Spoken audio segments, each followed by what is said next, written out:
দিচ্ছে মুক্তিযোদ্ধারা বলেছিল আমরা দিল্লির গোলামি জিঞ্জির ছিন্ন করেছি, দিল্লির গোলামি করবার জন্য নয়। আজ 2024 জুলাইয়ের স্বাধীনতা সংগ্রামের পর আমি বলতে চাই, আমরা দিল্লির দাসত্বের শৃঙ্খল থেকে মুক্ত হয়েছি, নিউ ইয়র্কের গোলামি করবার জন্য হিউম্যানিটেরিয়ান পরিবারের নামে আমার বাংলাদেশের বুকের উপর দিয়ে যদি বাংলাদেশের সার্বভৌমত্ব স্বাধীনতা হরণ করবার জন্য আমার স্বাধীন জনপদের 1 ইঞ্চি মাটি কেড়ে নেওয়ার জন্য যদি এই অপতৎপরতা চালানো হয়, জননারী অপতৎপরতা যদি বন্ধ না করা হয়, তাহলে আমি সারা দেশের দেশপ্রেমিক জনতাকে উদাত্ত আহ্বান জানাবো, যুদ্ধের প্রস্তুতি নাও। যারা এই মাটির দিকে চোখ তুলে তাকাবে, আমরা তাদের বিরুদ্ধে বারুদ হয়ে মাঠে নামবো ইনশাআল্লাহ। সাথী ও বন্ধুগণ, ফ্যাসিবাদী আওয়ামী লীগকে সন্ত্রাসী সংগঠন হিসেবে ঘোষণা করবার যে দাবি জানানো হয়েছে, মনে করবেন না এটা আমাদের দুর্বল কোনো দাবি।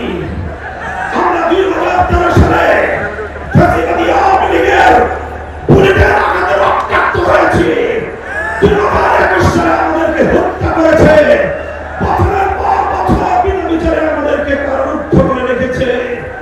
সেই সন্ত্রাসী সংগঠন আওয়ামী লীগকে আবার বাংলাদেশের রাজনীতিতে যদি পুনর্বাসন করবার কোন দুঃস্বপ্ন কেউ দেখেন, তাহলে আমরা পরিষ্কার ভাষায় বলে দেই, তার সঙ্গে আমরা আওয়ামী লীগের চেয়ে ভিন্ন কোনো আচরণ করবো না। শেখ হাসিনা গিয়েছে যেই পথে, আওয়ামী লীগের দালালরাও যাবে সেই পথে। কোন রাজনৈতিক দল অথবা সরকারের মধ্যে ঘাটতি মেরে বসে থাকা ফ্যাসিবাদের কোন দোষর যদি বাংলার রাজনীতিতে এই ফ্যাসিবাদী শক্তিকে পুনর্বাসন করবার প্রয়ত্ন চালায়, তাদের সঙ্গে আমরা লড়াই করবো ইনশাআল্লাহ।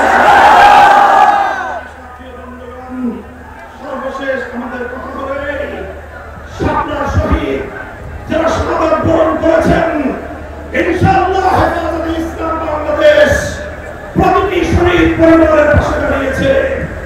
শাপলার সকল শহীদদের পরিচয়গুলো যতটুকু সম্ভব ফ্যাসিবাদী আমলে অধিকাংশ বীর শহীদদের লাশ গুম করা হয়েছে, লাশ হিসেবে তাদেরকে দাফন করা হয়েছে।